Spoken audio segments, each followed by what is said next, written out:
South Africa, Scotland, great. Dublin, great. Super. In England, UAE, great stuff. Just back from there a few weeks ago. India, welcome. And Cornwall, great. Super. Okay, so what I think there we start away. We've a bit to get through. We take any questions towards the end, if that's okay, unless there's some specifically you want to cover as we go through. I'm just going to share my screen there as well now. Indonesia, welcome. South Africa, South Wales, even great. Bahrain, super lovely. Know the place well. Lovely over there. Okay, so to share my screen.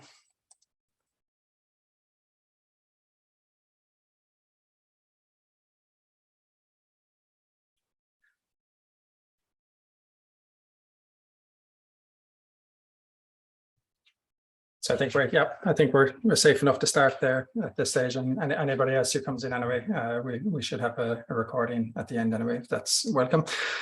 So first of all, the agenda today is we're just going to go through ISO 45000. I asked a couple of people in advance what they're on. Some people said they're new to the system, so I'm just going to maybe spend about 90 seconds, 2 minutes explaining what a health and safety management system is. Then we're going to go look through the relevant clauses in ISO 45000 that mention contractors. And we're also going to identify the clauses that don't mention contractors, but should. Okay, that is kind of implied. We're going to talk about the 5 circles of compliance, which is a potential method for yourself to apply afterwards for going through some tips. We'll open to some questions at the end as well.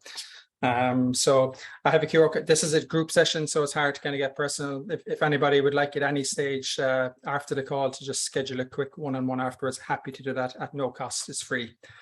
We did that after the previous webinars, and it works out well, just to do maybe a quick gap analysis on your own system as well for half an hour. So that's the QR code is there. Obviously, the information that we're going through this afternoon is just that is for information, not to be construed as advice. A little bit about myself. I suppose my background, I worked in industry for 10 years in EH&S, been out working on my own for over the last, I suppose, 20 years.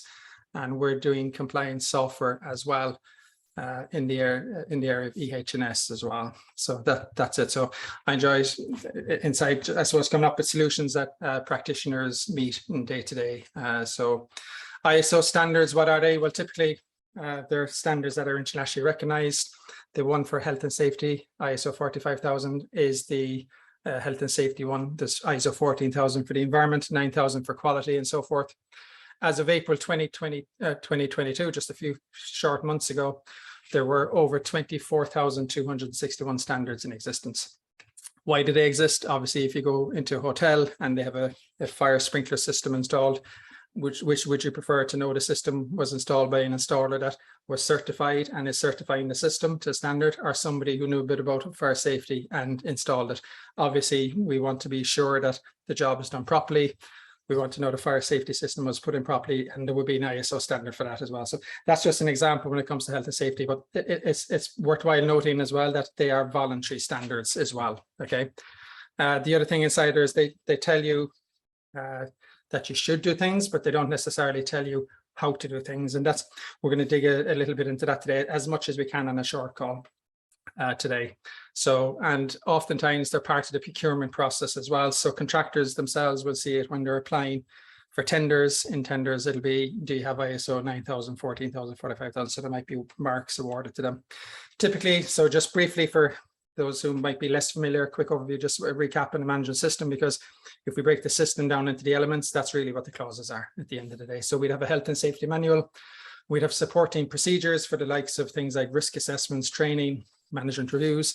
And then off that, we'd have records to prove that we're following the procedures.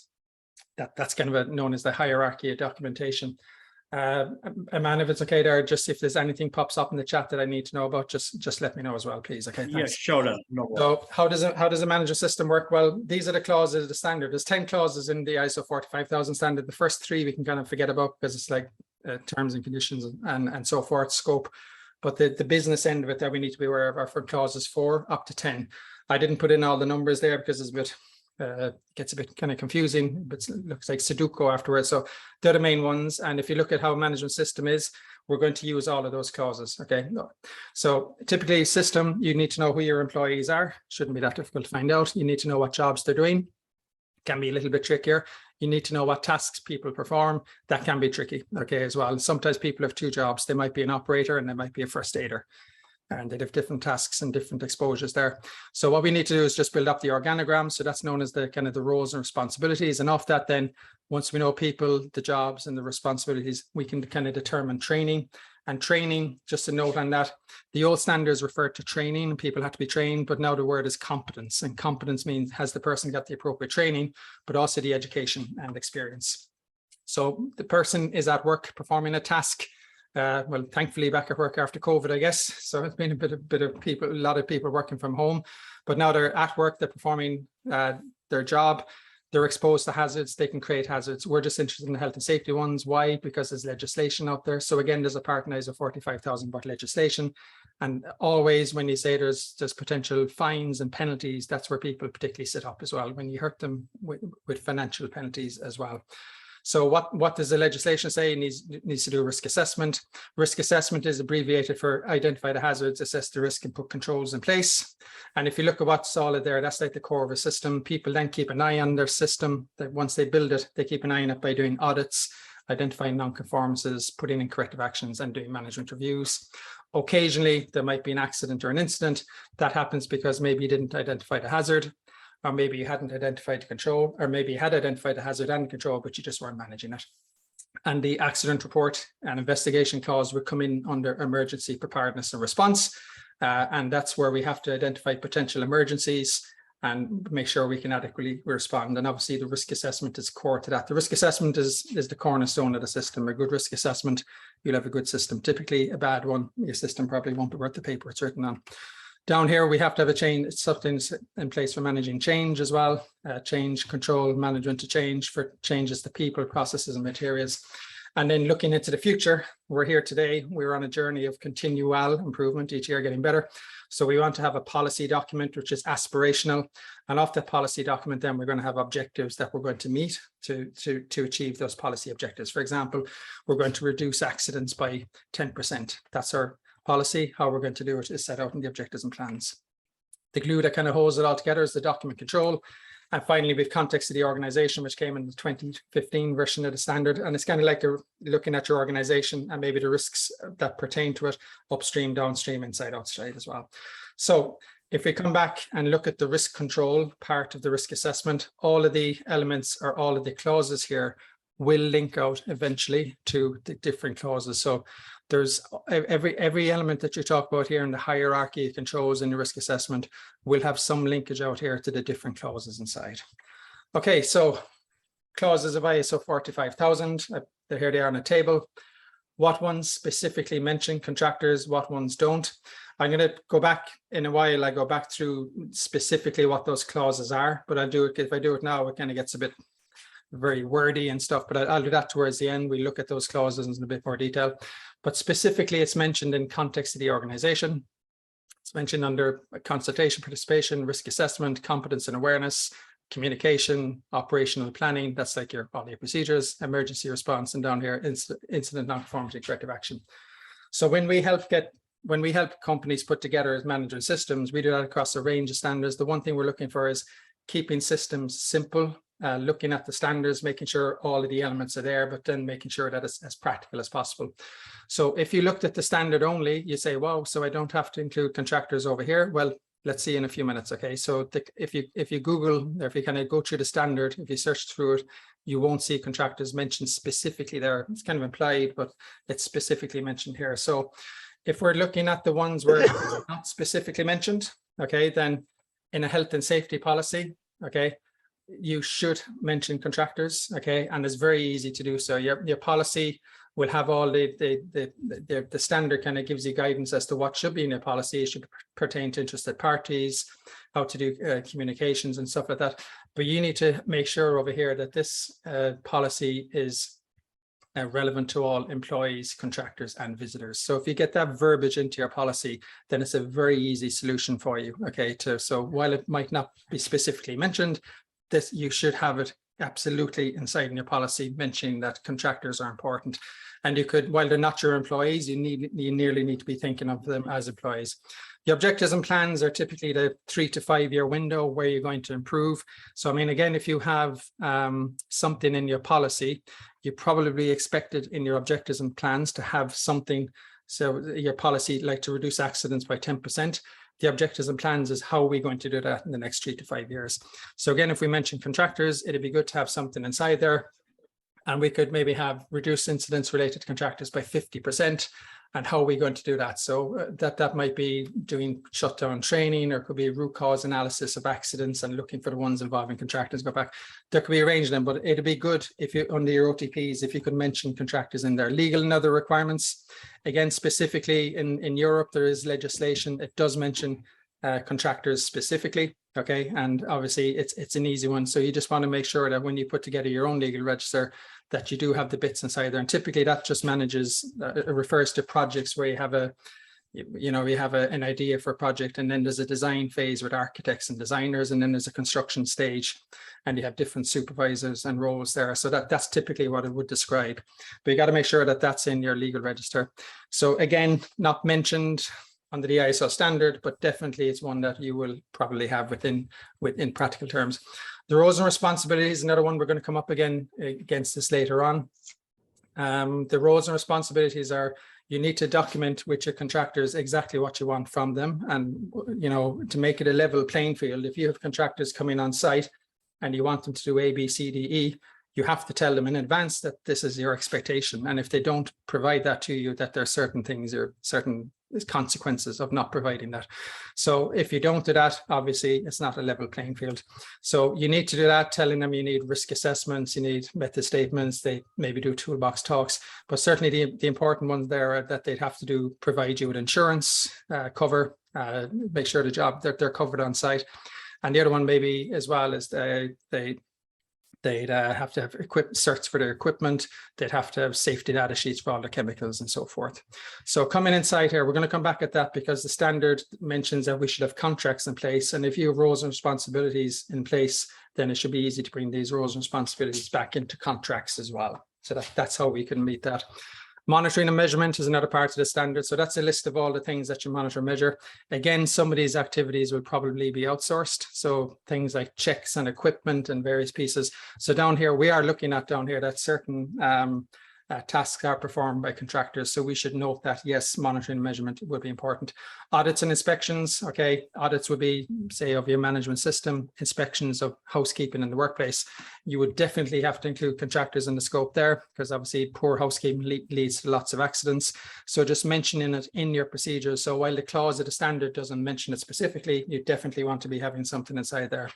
So they're just all the clauses where the ISO 45000 should be included, but isn't. Okay, we go through the other ones now. Just for anybody who joined late, we're going through the clauses, identify the gaps, and in a minute I'm going to come up and we'll talk about kind of an approach that might work for you. We'll give you a 5-step approach that you could consider for yourself.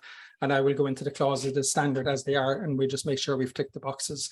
Because it's a group session, if you want a one-on-one after, just scan that, and we're happy to have a call, free, zero cost to you as well, just to go into this in a bit more detail if it helps you out.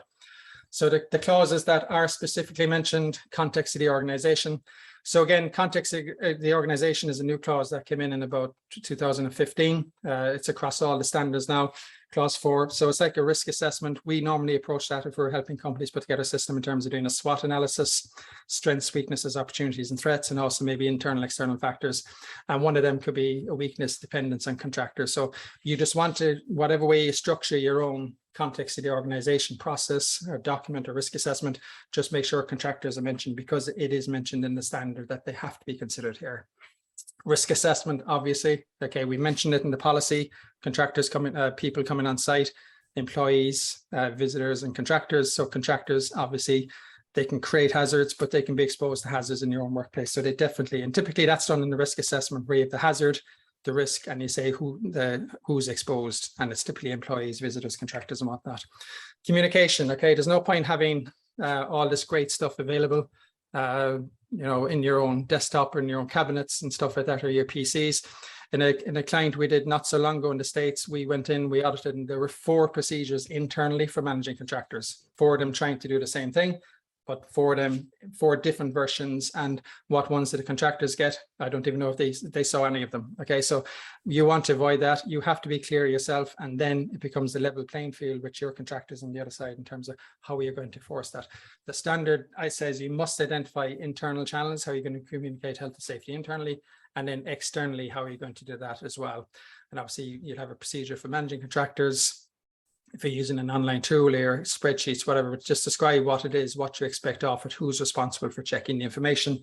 And we'll come up later on as well. We mentioned some other tips as to how we can spread the onus of managing contractors away from just safety people to where it belongs really, which is in the facilities and engineering department too.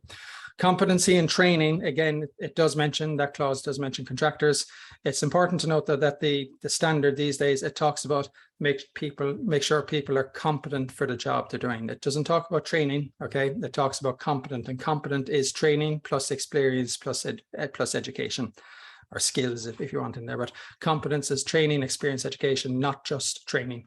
So you need to know that. So a lot of us, we have good systems in place for managing your own employees. You can just ask your contractors coming on site, depending on the type of task they're doing, please demonstrate the competence of employee number 1, employee number 2, and employee 3 coming in. And it depends, different contractor and different types of work, there'll be different competencies required, but don't just rely on training records. Emergency response is mentioned there. Obviously, if somebody's on site, they can burn down your buildings and so forth. So that's where you have to be careful with insurances, because your insurance policy today will probably state, okay, it does in lots of regions, I know in Europe and the States as well it does, but it'll state that you have to check the insurances of any contractors before you bring them on site. If you bring a contractor on site and you don't check their insurance and then they go down and burn down a building, your own insurance is null and void. It's cancelled there and then. So that's probably on page 56 and font size 2 and white ink at the bottom somewhere, but you need to check that in your policy. You have to check and make sure the insurances of contractors are in place.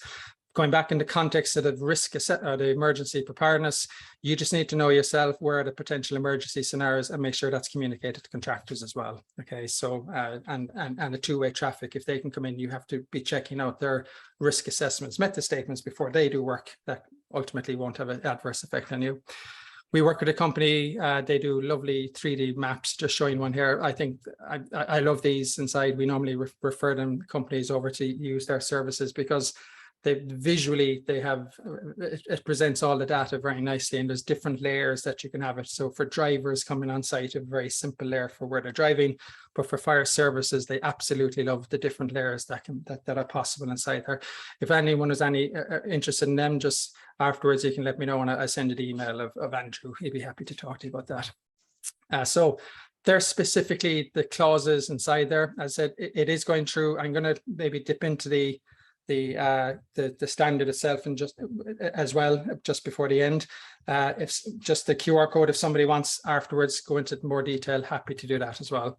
Okay, what are the 5-step approach that you can apply? I suppose ultimately you want to build a firewall around your business. Okay, you want to stop the bad contractors coming in, and you want to keep you want to let the good contractors in. So keep the bad guys out. So an approach inside that is a model we use is just called the circles of compliance. That means you look at what companies are working for you today, then you look at what employees of these companies might actually be coming on site. Now that seems kind of obvious, but you might be working with ABC, but they actually have subcontracted the work to XYZ, and it's actually the employees of XYZ are coming on site, and you don't know that. From your point of view, you have to get visibility on all the details, training records and insurances and so forth there. So what companies are there, what employees, your own site requirements, I mentioned that already, make sure you're clear. Looking at the registration process, that's your first contact point with the employee when they come on site. And down below then we have the work permit. For certain high risk work, they'll be getting a piece of paper to say that they have permission to do certain jobs, working at height, confined space and so forth. In terms of the companies, do you have a control list of them? Do you know who contractors are? And again, when we start helping companies manage their contractors, typically they start off with a list of like 100 contractors, and very soon 10-15% of that list are companies that used to work there 10 years ago, but they haven't been back since. Okay, so you want to just make sure these lists are up to date. Are they insured? absolutely, if nothing else from today, insurance is probably the biggest one. And that's what a lot of companies do today. They have an Excel sheet, they have a list of contractors, and before the audit, they're shooting out the emails and they're trying to get the insurances back and check for exclusions on the policies as well. A very important topic, especially if you're doing things like working at height. Check those that they don't have an exclusion for work above 3 meters, because sometimes you can buy working at height insurance policies for very cheap because you're not covered for work above 3 meters, which kind of negates the purpose, but it gives the company a tick box. What baggage are they bringing? What do I mean by that? Well, in that case, they could have had lots of accidents. They could have lots of legal claims. Okay. You need to, and you can ask the contractors in advance what accidents have they had in the last 3 to 5 years, what legal claims. It's not to say that that would preclude them from coming on site. In fact, sometimes a healthy reporting system is to be complemented, but it's good to just find out if there's something you need to know about there. Licenses and certs. So if they're in the waste business or the haulage, you need to get visibility on that. Are they bringing chemicals on site? Safety data sheets. Do they have permits to operate themselves? And also then, do you have pre-qualification? So this is sometimes where there's kind of a breakup internally in companies. We have kind of health and safety. So health and safety tend to be the policemen and women in the organization knowing about compliance. Then we have facilities and engineering, who are the people who are bringing in the contractors, not health and safety usually. And then we have procurement, because procurement are over here engaging with them initially to get them on board, and then we finance for the payment. And we'll talk later about how we can get them to work together, just as a tip. But down below, the pre-quals are typically done by procurement, but you want to just maybe get sight of them, because there's oftentimes great information in that gets lost after the contract is done. What employees are coming in? Well, the main thing there is that you want to make sure, are they directly employed by the contractor? Okay, so you're working with ABC. Is it ABC employees coming in, or have they subcontracted to XYZ? And it has XYZ subcontracted to GFH. Okay, so you need to know what's happening inside there, because it's never a problem until there is a problem, when something happens, and then the witch hunt happens. And if you haven't got your procedures and processes in place, then the scapegoat will be an easy target there. So are they trained? But the second last one is more important, which is, are they competent? You want to make sure that the employees coming in are competent for the relevant jobs that they're doing. Now, there's a range of competencies depending on what the contractors are doing, obviously, but you want to have some checks or expectations. And finally, if you're doing health and safety training before a contractor comes on site, or when they come on site, you could look at moving that online. We saw a massive upswing in that during COVID, because obviously people had limitations with the number of people they could put into a room. What could hold 15 people before was now down to 4. So there was much more sessions. So by moving it online, you have the option of getting people to do it in their own time before they arrive, and equally at their own cost. And it's less stressful then for the people at site level to be arranging rooms and so forth as well. So the next one is your own site requirements. If you're not sure yourself what your own requirements are, okay, then I guess the contractors won't be either. So specifying that, going through it, and that's where the roles and responsibilities document would be particularly useful as well. How are you going to communicate it out? There's no point having it a version of this document and nobody's aware of it. So you need to think, what channels are you going to do and get it out there? That's your expectations. Do they need to be inducted or trained before they arrive on site? Then it's your own rules. So before they come on site, they need to know, okay, these are our site rules, blah, blah, blah. And if, as I said, that's the time to tell them before they come in. If you have a permit to work system, it'd be good to let them know about that. It's kind of important for certain jobs that may require a permit. And finally, the interventions, because if you have people who are not complying, then you certainly want to make sure that they're clear about the rule. They will be sent home. Another one is the registration. This is probably your first touch point with many contractors. They're coming in, okay, and they're registering on site. So you may have a visitor management system. Seeing good systems like, I think Traction Guests in Canada have a great system where, you know, people register in advance on the phone. They arrive, the phone is shown at reception, and boom, the badge prints, for example. So there are ways, though, can you integrate with a system like that for your contractors, not just visitors, that as they're registering before they come on site, that you're checking certain information well in advance of them even coming in.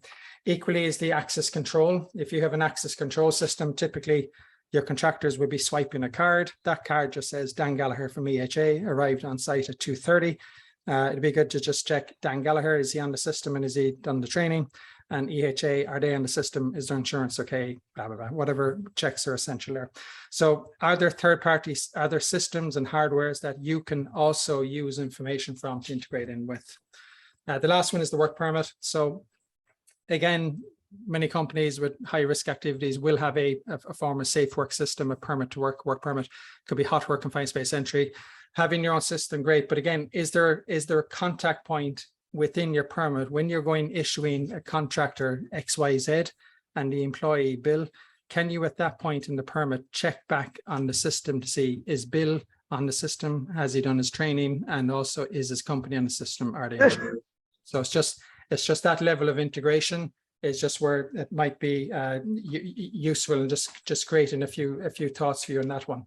So I'm just going to just briefly under the roles and responsibilities. So typically these are what we do. We check, are they trained? We're checking over here, telling them they have to report spills, safety data sheets, and so forth. Coming up with your own ones is important. Let's dip in for 1 second to the actual standard. Okay, I've highlighted some points over here. There we go. Okay, so consultation, context the organization, clause 1, here it is, it mentions contractors. So that's like your risk assessment part down here, okay? And again, suppliers, contractors have to be part of this initial, remember I said you could do a SWOT analysis inside, outside. Participation, consultation, that's again, you have to, clause 5.4 part D, you have to have something in there about how you communicate with your contractors and get them to participate. Risk assessments, again, coming down here, it mentions contractors. It's a two-way street. They have to tell you about the hazards they're going to create and what's you're doing. Communication, okay, again, down here, contractors mentioned.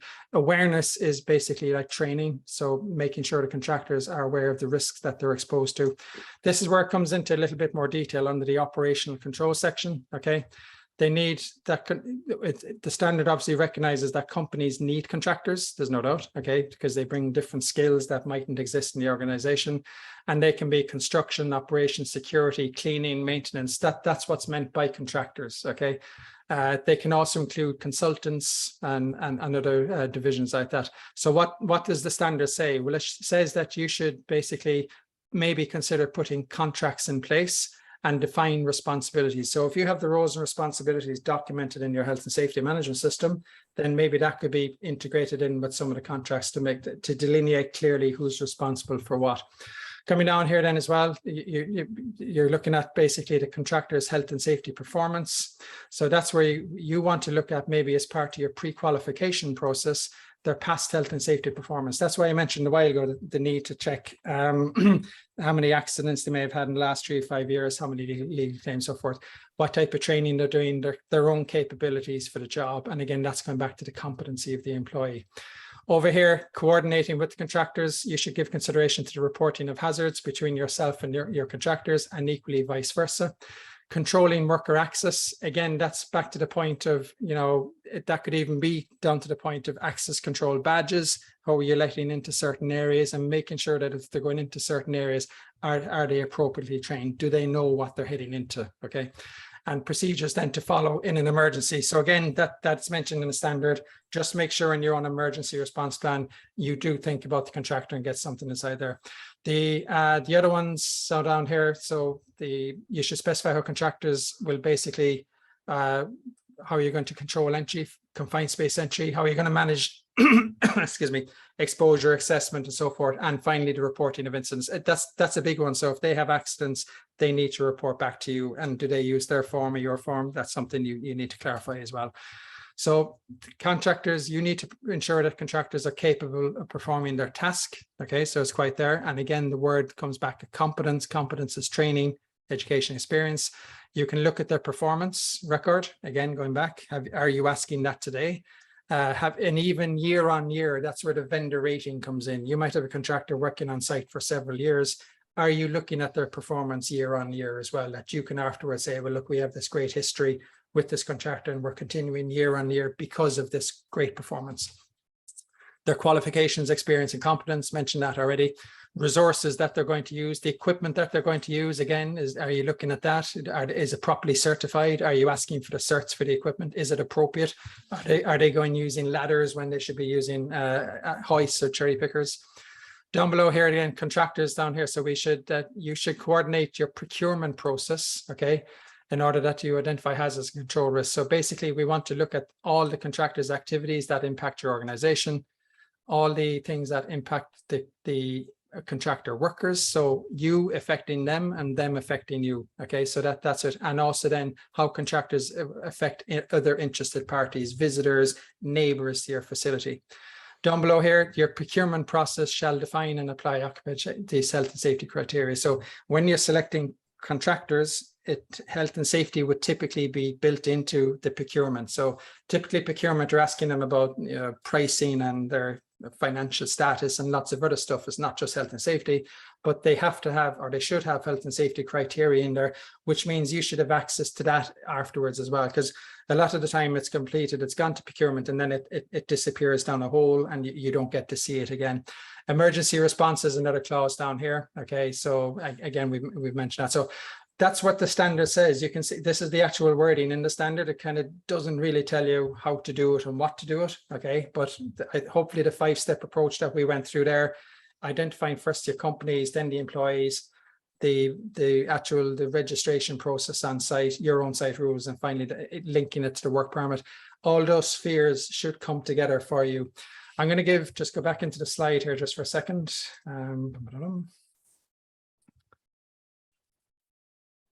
Okay, so I'm just going to do a quick overview of how we help companies ourselves. Okay, just for a couple of minutes as well, just inside. Just bear with me. Just going to pull up one screen. If anybody had any questions there, is there any questions, Amanda? Just while I'm just going to pull up this. Is there any questions? Yeah, there are 2 questions. Super. One from Rita. What are some of the risks if we allow contractors to use their own PTW form? And one is fit to work and competent difference. So okay, so I'll come back to them with that. I'm just going to log on one system. Could you just repeat the first one to me again there? So yeah, first one is from Mohammed Sohail. What is the difference between fit to work and competent? Okay, fit to work is generally a medical classification. Okay, you probably have an occupational health provider, and they can come in and somebody might be off work due to sickness, or they might be a certain type of job. For example, airline pilots, they have to do assessments every 6 months to make sure they're still fit to fly airplanes. Drivers who transport hazardous goods on the road under ADR or by rail and so forth, they themselves, because they're driving hazardous chemicals, they need certain medical assessments. So they would generally be deemed to be fit to work by a medical professional. What was the other part there? What was the other part of it? So what are the risks to work and competence? Competence is just very simply you're going in, you're saying that Dan is coming in and he's going working on the roof today. You just want to make sure that Dan is actually competent to work on the roof, that I'm not going to go up and fall down. So if I'm working on the roof, or if I'm going using welding, that I'm fit to use welding equipment as well. Okay, so it depends on the nature of the job. Competence means for a particular role, does somebody have the appropriate knowledge, experience, and training? It's not just training. Okay, some of the ways we come in, just for a couple of minutes I'll explain here, some of the ways we come in for clients is just build up, and maybe there might be some points that I'm going to cover in just a second. We look at the company information and the employees. Under the company information, we do look at what's the relationship back to the client. Is it primary, they're directly working? 2 is a subcontractor, 3 could be a subcontractor. Okay, so is it ABC or XYZ inside there? We're looking at the safety manual over here, risk assessments. We look for the insurances. They're just absolutely the de minimis inside there. The extra bits you can look for then coming down will be, are they bringing equipment on site? Is it certified? Are they bringing materials on site? Have you got a safety data sheet? And can we see that safety data sheet and explain to us why you need to use that chemical? You could ask them for examples of other projects that they've been involved with. So, and that's I suppose asking for their history and their competency. The awards and certifications, again, if they're certified to ISO 9000, 14000, 45000, it's good to see copies of them. Licenses, again, if they're in the waste business, haulage business, it's great to see copies of the licenses. Well, essentially, actually, inside there. Some other bits and pieces, RAMs, risk assessment method statements is a term there. So if they're doing certain work, it's good, and especially if there's groups of contractors working together, you get them to join together and identify the method of work that they're going to follow. And then for each step, what the hazards, risks, and controls are. So that's the document known as the RAMs. Coming down here, we have the legal claims. Ask them what's the history in the last 3 to 5 years. Reportable accidents, and same as well.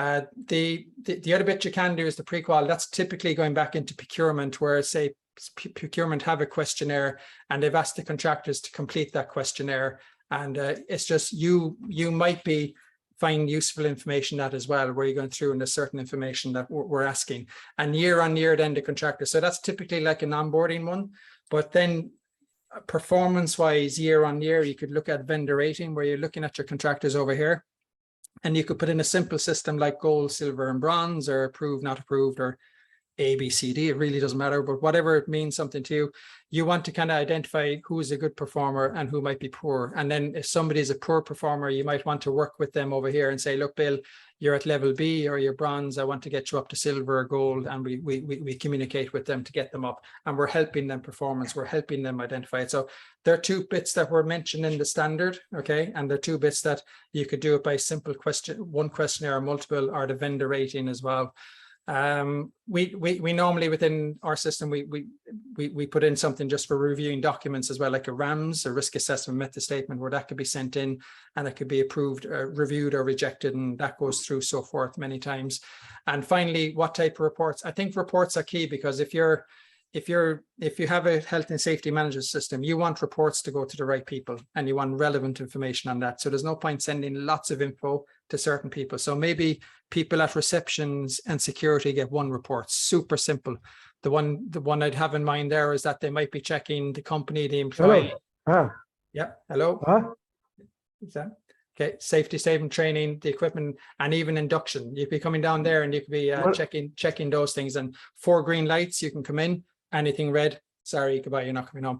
But that might be one. But again, for health and safety, we're providing a framework to enable people in the organization know if the contractor is good or bad. That's why we have tools, and you could have this on spreadsheets or Excel, whatever you're doing.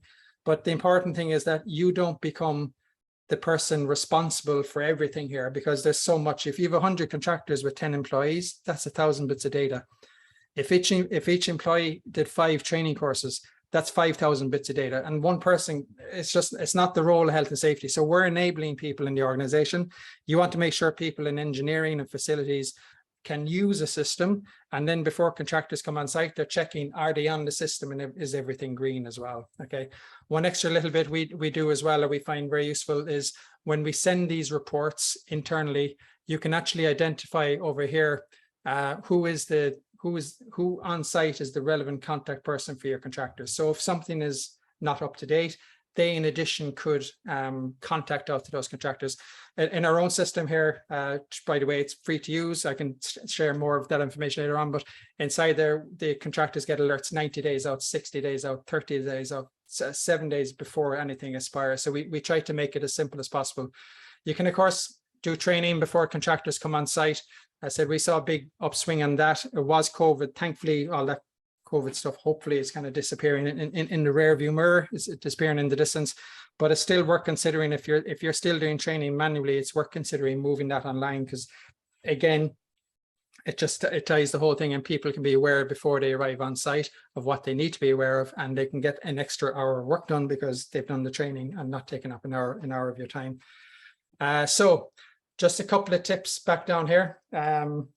We have, I would say over here, all green or no site entry. That's I mean, just back in the portal a while ago where I showed you just the contractors, insurance, okay, induction training, okay, and so forth. You decide for different audiences, and for example, reception or security, you say, this is it, check it every day. And if they're not on the system or something is red, stop them, and they shouldn't be allowed to continue. Who's a local point of contact for each contractor? Find out who that is, because if there's somebody's inside in your company bringing in contractors, the onus has to be back with them. You're enabling them maybe with a system, but they're the people engaging with those contractors. Your colleagues have to be aware of the requirements. Okay, that's the communication piece. You have to train them, but they then have to communicate that out, and there should be a degree of responsibility with them, as I said, to make sure everything is okay before they use any contractor. Clearly define your own EHS requirements. I think that's hugely important, because with yourself, if you don't, then you can't build that into contracts, and there's potential gaps inside there as well. So define what you want and then communicate that out to the contractors. Integrated with work permits, that's we do ourselves. We with our own online work permit tool, we link it back to the portal. So if we're given a work permit to XYZ and employee John, we're checking XYZ insurance, we're checking John is on the system. If you're doing that on paper, it's still possible to do it. So what can happen, again, not saying it would of course happen in your organization, but what happens sometimes is, you know, somebody wants to bring in a contractor and look, it's going to be 30 minutes. You're going to be in, you're going to change that light bulb and very quick, and you're going to be gone home. Don't go near the health and safety people because they're going to grab you for an hour and a half out of your life. So sign in as a visitor. So it's just, even if it can be circumvented over there, it's just a good way to maybe catch it at the work permit stage, because most time contractors will have to use a permit anyway. Using KPIs and reports, you deciding yourself what's useful for you, what's your performance. I think turning that around, while we tend to be negative here, looking at contractors who might be going orange and red, green for us is everything okay, red is something that's after expiring. But if somebody is keeping everything green all the time, I think it's worth looking at rewarding these contractors as well. So you decide yourself what type of metrics and performance, what type of ones you want. So rewarding good performance, I think, is possible. Look at the pre-quals. As I said, there might be a reason why you can't see the procurement documents, but you know, if there's health and safety stuff in there, you should get sight of it. And then why lose it down the rabbit hole? Why not keep that updated year on year as well? Look at a simple vendor rating and get your own employees who work with contractors a very simple mechanism to just review it year on year. It doesn't, this could be an exercise could be done in an afternoon, for example, but it's good. It's just good practice. Looking at non-disclosure agreements. One thing, again, we do at the training level is when the contractor is signing on to do the online training, before they do the training, we have a non-disclosure agreement on behalf of the client, and they say, you have to accept this. If you don't, you can't do the training. Obviously, if they don't do the training, they can't go on site. So we have an NDA, and that typically might include things like, you know, when you're on site and you see certain things, you can't go down the road to a competitor or somewhere else talking about these activities. And finally, one other point as well that might be useful. PO stands for purchase order, but no purchase order if something is red. So this is where you can bring in yet another department to help you. You could say that, look, we have our systems, whatever they are in your own company. We have our systems here. We're able to show you if something's out of date, and finance then could say, okay, we're not going to issue any purchase orders if something's out of date. Now, if their ISO 9000 cert is out of date, that might be critical, but you focus on maybe insurance or somebody's hasn't done the training and stuff like that, you know, so that's it. But I think that's again where you're using your own organization inside to manage, because that's what ISO 45001 is. It's a system. Okay, it's inside there. So I mentioned already, we do obviously a lot of this ourselves anyway. We do it in the training consulting side for over 20 years. We do compliance software. Our own tool, the Contractor Portal, is actually free to use that side. So we do other products like work permit, online training, and a range of other ones. We actually give our contractors the license to the portal when they subscribe, but they also get an auditing tool and a non-conformance corrective action. We're trying to help them. I mentioned here on the call that, you know, it is a group session. If somebody wants to just have a gap analysis chat afterwards or schedule a call, that's what the QR code is there.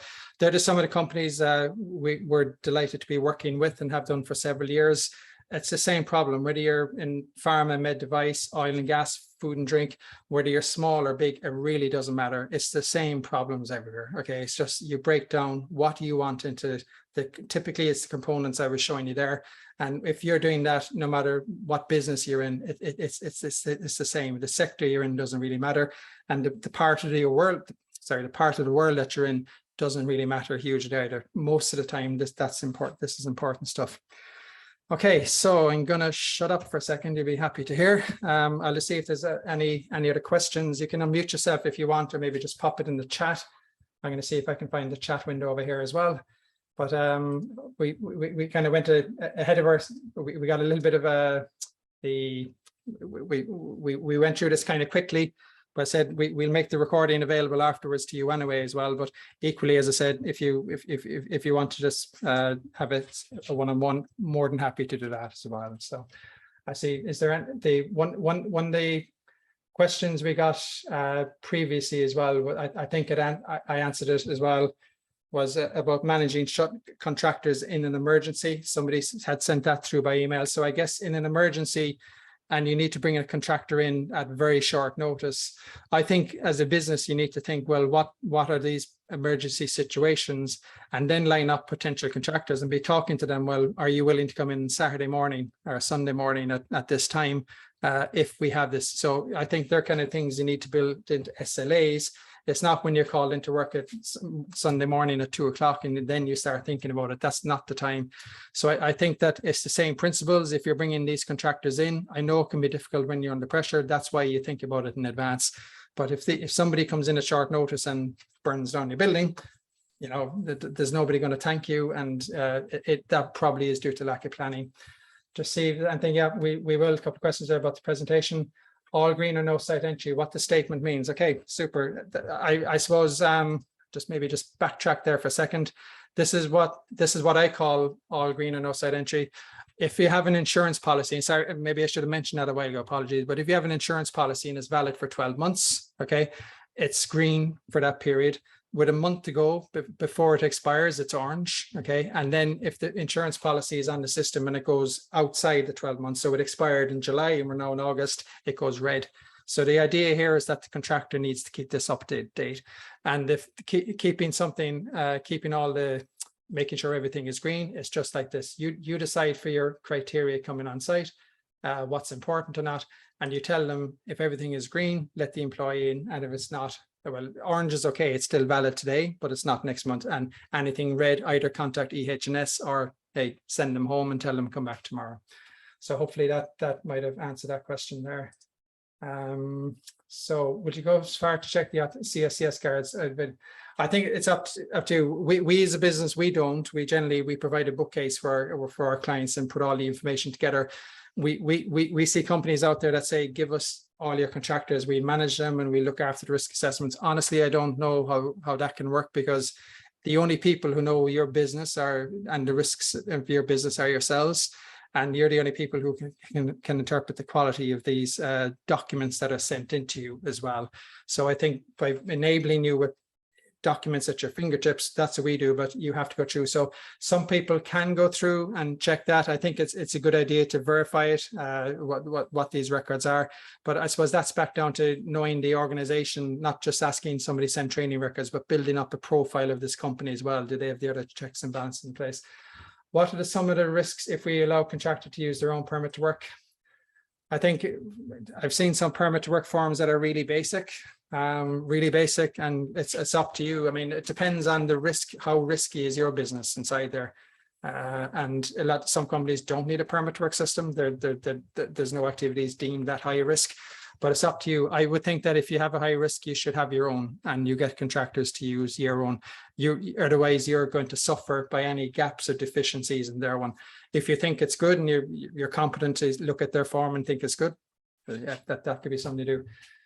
Any best practice for managing costs? I presume control of substance hazardous to health is what you might mean there. No problem, Ritvak. So not really. I mean, coming back down there under costs, you're looking at, I suppose, short-term exposure limits, maybe OELs as well.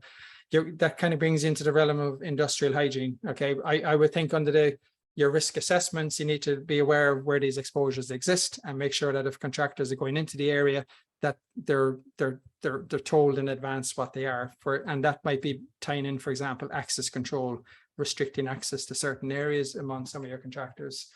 So I think if it's just keeping generic inspection guidelines for fire extinguishers, maybe somebody in the group has. I'm specifically not competent to say what they are. Maybe you could put it out after, but the question was generic inspection guidelines, fire extinguishers. I guess there are some out there. Typically, that's a service that will be outsourced to a contractor. I think that's typically probably what happens in organizations. So to see if there's any other ones. Okay, I think that's probably it, is it? Inside there. So I appreciate we finished a bit early. Might give you time for a cup of tea if you're in Western Europe. If you're in Singapore and Australia, apologies. I hope I didn't keep you up too late from bedtime inside there. And I said we do run these sessions probably once a month, once every 2 months as well. So if you thought it might be useful for a colleague to hop on as well at any stage, please let them know about it. we'll follow up afterwards just to make sure there's anything. But as I said, just to recap on the meeting as well, if it is useful for you at all, and you'd like to book a follow-up one-on-one, there's, as I said, no cost obligation. We can't get to everybody in the group call. I'll be happy to have a chat with you there as well. I put my email up as well, Dan@Check Network, SHEQ as in safety, health, environment, quality, network.com. Some contact numbers there as well. And look, I hope you found it useful. Okay, it's been a pleasure for your participation. Lots of questions today. Okay, so I think I'll go away myself and have a coffee, and hopefully we might talk again at some stage. Okay, thanks a million. Thank you, Dan. Thank you very much. Thank you. Thank you, Dan. Bye-bye. Thanks a million. Cheers. Talk to you soon. Thank Thanks, you, Mr. Dan. Thank you very much. Thank Thank you. you, God bless. Mr. Ahman.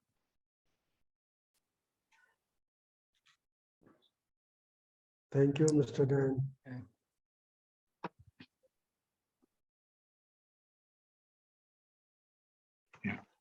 Yeah, thank you. Thank you. God bless. Cheers.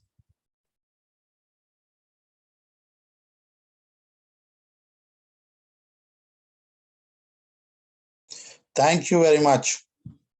Thanks, Sharik. Thank you. God bless. Take care. Much. Thanks. Thanks, guys.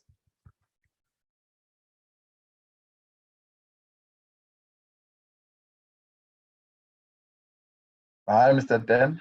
Thank you very much. I joined in a bit late, but hopefully I'll be able to catch up. No problem. Okay. Hi. No problem. Thanks, Oswald. And we share the recording as well, so there's no problem if you wish. No problem. And don't forget, just you have my email. If we can help you or anything, just let me know. I think I need to get it. I'll show it up again there, just on the screen. It's Dan@checknetwork.com.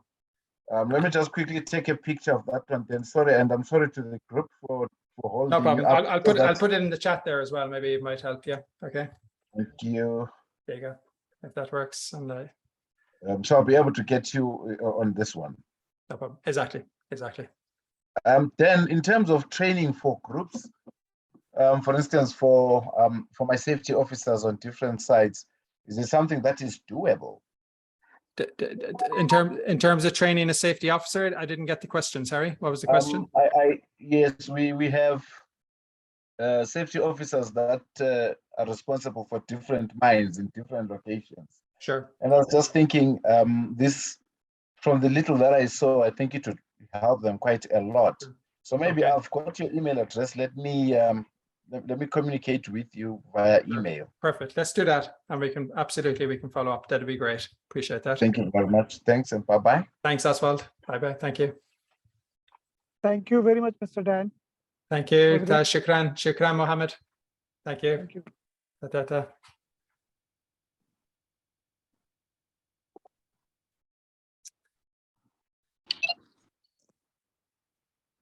Anyway, thanks, Mr. Deeb, for your presentation.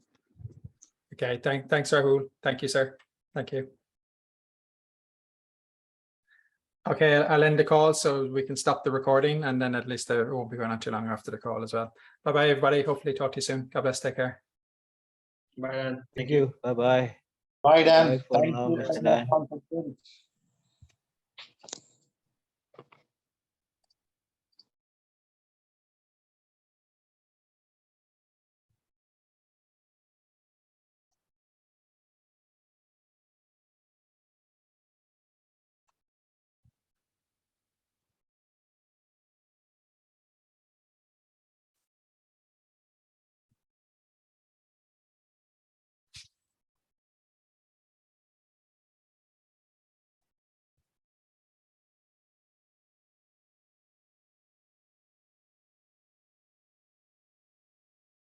Ariana, we'll schedule a separate call as well if you're there. Ariana?